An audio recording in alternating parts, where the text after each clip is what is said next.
Recorded live from the dungeon, this is the Dream Warrior Review, and I'm Kurt Thomas. And coming at you live from the hills of Tennessee, straight from a child's bedroom. I'm literally in a kid's room. I'm Mick Strawn. Mick Strawn. Well, let's just jump right into this movie we saw. We just saw the Invisible Man. We did. And it didn't have Kevin Bacon or Chevy Chase. Or Kevin Bacon or Chevy Chase or, I can't remember Who was the first one? Well, I know who directed the first one. It was the same guy that directed Frankenstein. Right, and I was trying to remember who the guy that was the Invisible Man. It was driving me crazy. Of course, if you look it up, you don't really find. Well, yeah, but let's see, Invisible Man. We actually reviewed it. We reviewed it about Claude Rains. Claude Rains, right? Claude Rains. Yeah, he was so young, he hardly even looked like Claude Rains. And we reviewed it a while back, probably over a year ago. Yeah, I think. And I should have had that research done. And I tell you, here, I still love that original Invisible Man. Me too. That is 134. Episode 134 was when we talked about it. That's just still an amazing film. It's an amazing film to me. It was kind of sparse with the effects, and it was still just as excellent as you can get. Well, that was 1933. That's what's amazing about that one. Well, yeah, and you know what? The thing is the story, the humor in it. One thing I have to say about this version of it is that there is no humor. Right. Well, actually, that's one thing I was waiting for because so I remember I've been obsessed with Invisible Man like my whole life basically because even when the Chevy Chase movie came out, made my dad take me to the Dollar Theater in Knoxville, Tennessee. Really, to go see it? To go see the Chevy Chase one, and then I remember seeing the Kevin Bacon one in the theater, and I was expecting this to have some humor, but it didn't, and I was actually really happy that it didn't. Yeah, because finally somebody did an actual suspense movie.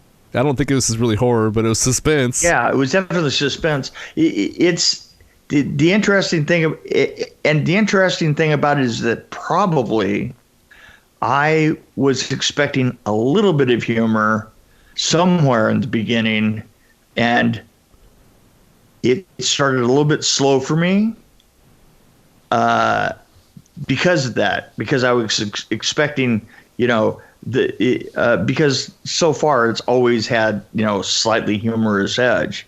Yeah. And well, how great was that build up though at the beginning where things were going on and something happened all of a sudden. Right. And we don't know. I jumped a little bit. That's rare for me to jump. Did you pee yourself a little bit? Peed yourself? No. Just a little bit? I almost did because I had to wait an hour for the movie to start. Yeah, well. Oh, and by the way, it's just amazing to see these Blumhouse movies because I remember like 2 years ago, we're like, yeah, these, yeah, that was basically how we described them. Well, the thing is you have to remember that the ones that we were seeing, I still don't think that the ones that come up on the video or are coming up on Netflix are anywhere near the quality of, say, this one. No, actually, I saw an interview with him on YouTube, and he was, well, he seems kind of like I don't want to say he's narcissistic maybe a little bit, but I guess what producer isn't, right? But anyway, so I saw him in the interview and he was like, oh, that's all the introduction I got? I thought you were going to kind of go through more of my resume. And I was like, what? Who says that at the beginning of the interview, first of all? Who says that? And then he was just kind of sitting there like all cocky. But anyway, so I just remember the part of the interview he was talking about how, yeah, my movies have been really successful. My TV shows haven't been, which I thought that was amazing he said that. Yeah, because he recognizes it. It's really so true. But I think he's improved over the last 3 or 4 years I should say 10 years probably. He's improved as a producer because I think he's getting the right people to do the thing that they need to do. The right people, the right cast. Elizabeth Moss and I can't think of who the actor's name was. This reminds me of New Line Cinema in a little bit. Yeah, doesn't it? I mean, yes. I mean, it was really As if you can't tell out there, you really should go out and see this film. Yeah, I really enjoyed it. I was actually really surprised. So was Adrian Griffin. Oh, it was a character, but it was played by Oliver Jackson Cohen. Yeah. This is well, no, not Adrian. Who played the cop? Well, Adrian, he barely saw Adrian actually. Yeah, really, for like 2 minutes, right? He was yeah. The cop. Oh, that was James. The character's name was James. The actor was Aldous Hodge. Aldous Hodge. And his daughter was Storm Reed. Those two, I thought, were incredibly strong. Well, I even thought the sister was good. Harriet Dyer, who played the sister. Yeah, even the sister was. And I can't think of anything to say about her without giving away her role. Right. Yes. No. Well, there was definitely some surprises that I thought were awesome. I mean, that was one. There was one with her scene that I really liked because it involved some kind of place where they were sitting together. That's all I can really say. There was. I just have to say that when the evil that he brought. That was brought into the role was kind of amazing. You know, it was just kind of gut a fish kind of. Oh, I can't believe he did that. You know. Yeah, well, all the way through the whole movie, the bad guy, I just couldn't believe it was just getting worse and worse and worse. It was just constant. It was so. I mean, it would drive somebody crazy. Right. Probably. No, it's such a beautiful piece of writing. Well, it's like the original Invisible Man. You had the girlfriend of the Invisible Man was kind of thought she was going crazy. Right. But nowhere near the depths of evil and isolation that they put the characters through. Well, here's the interesting thing. So this is written and directed by the same person, Lee Wanell, which I was shocked by because usually that doesn't work out very well, at least lately. Stuff we've seen. No, but yeah, I noticed that also. Is that a woman or a guy? It's a guy. And do you know what else he wrote? No. Do you remember the movie we reviewed about a year ago called Upgrade? Episode number 69, Upgrade. It includes a story about Mick's time working on the movie Lucky Stiff. Remember that one? And he wrote that one. So he's come a long way. Well, so many people, and an awful lot of people liked Upgrade.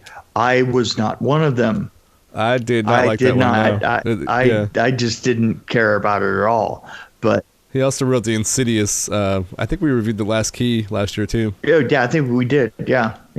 So, or a couple years ago. But this one, man, home run, absolute home run. Yeah. Well, I don't really know what to say about this without giving things away. But so as a suspense movie, I really liked it because it reminded me a lot of some Alfred Hitchcock movies where you're building, and then finally something happens. And when you think something is going to happen, sometimes it doesn't happen. Right. It absolutely worked that way. I thought that.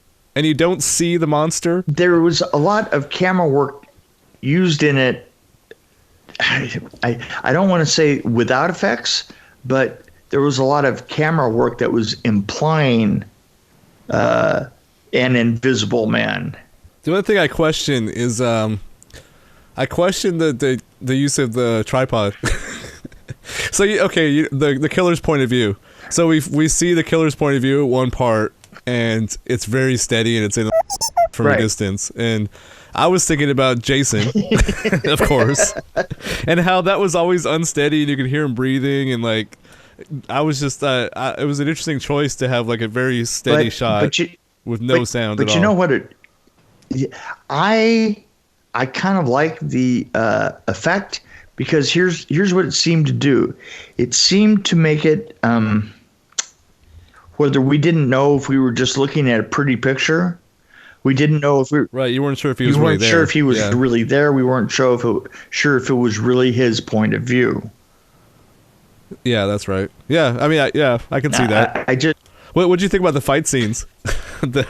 At first, it was kind of like I was actually relatively impressed with the choreography because it didn't look as cheesy as I thought it would look. Yeah, there was, but you know what? It was a mixed bag because there was one that I really thought was good was when they hit somebody that was.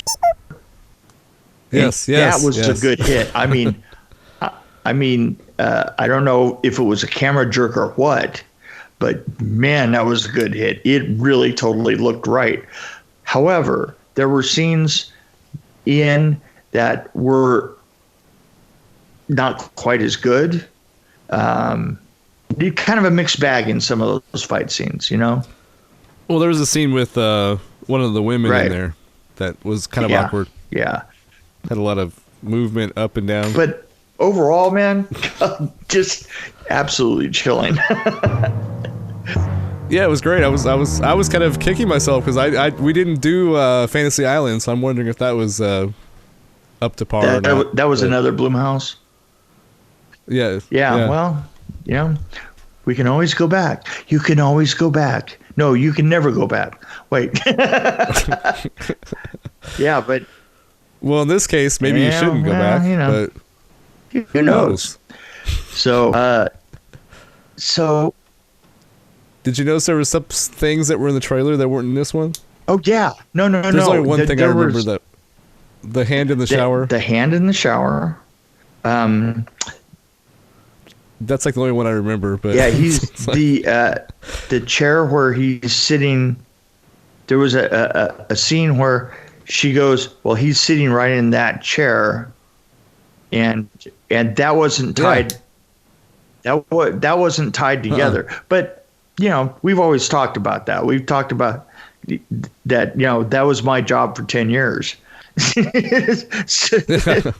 Well, I like that because it teased me in the trailer and then I didn't see it in the movie and I was like waiting for it. And then, I should have given that away. I mean, I feel like I might be spoiling something if somebody's looking for the hand. Yeah. I'm going to go with 3.8.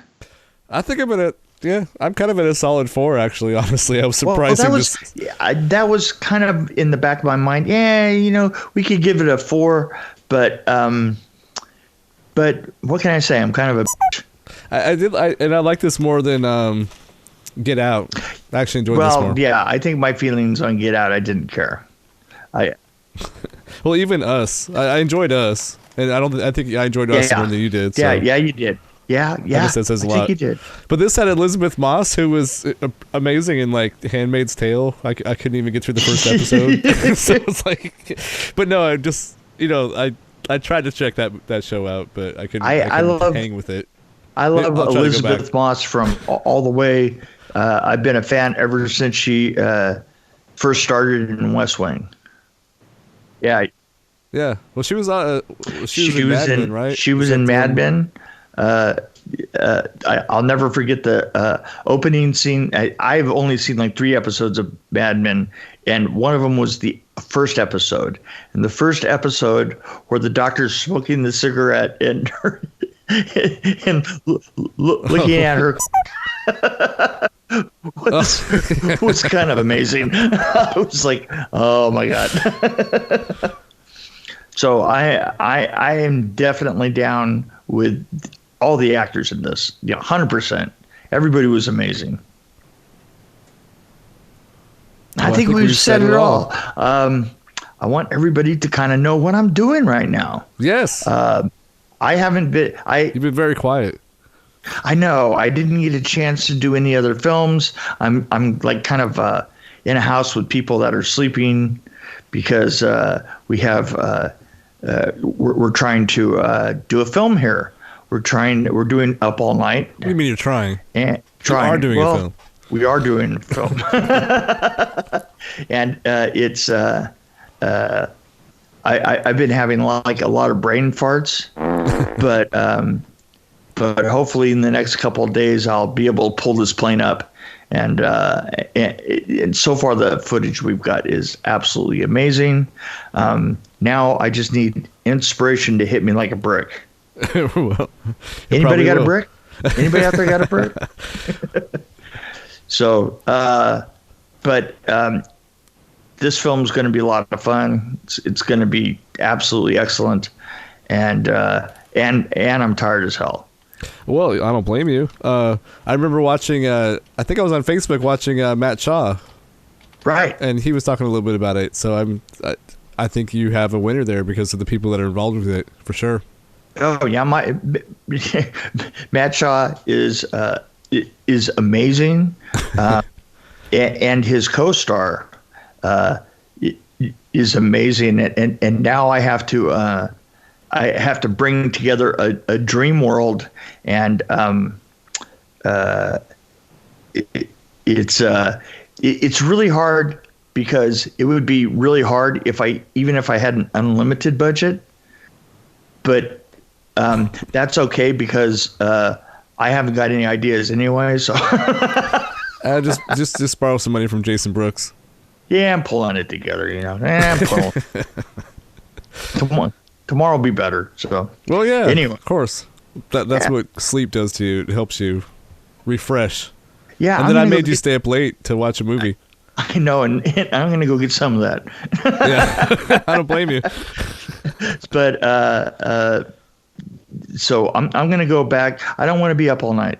Yeah, I don't blame you. Oh, that's right. See what I did there? See, I didn't even notice that. And then you're going to risk going to sleep. Good luck with that. I am. But there you go. Thanks a lot. We'll talk to you guys later.